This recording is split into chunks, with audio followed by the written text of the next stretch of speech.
నువ్వు నిజం చెబుతున్నా, ఎందుకంటే ఎక్కడైనా కళ్ళు తెరవండి బాబు, అంత రక్త మాంసాలే.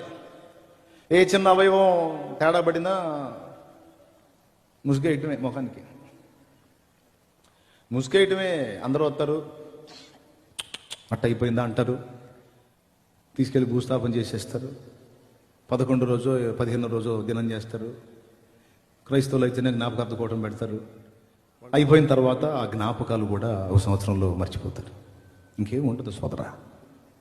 ఎంతటి వాడికైనా ఇదే జీవితం కాబట్టి, ఉండేది కొద్ది రోజులు కాబట్టి జీవిత సత్యం తెలుసుకోవాలి. అందుకని చెప్తున్నాను. ఋగ్వేద సంహిత చదువుతుంటే అందులో నేను బ్రహ్మంగారి కాలజ్ఞానంలో చూసినటువంటి విశ్వకర్మను గురించినటువంటి సందేశం ఒకటి దొరికింది నాకు. చూడండి, ఋగ్వేద సంహిత మొదటి భాగంలో అక్కడ పేజీ నంబర్ కూడా వేస్తుంది. ప్రజాపతి అని ఒక ఆయన కనపడుతున్నాడు.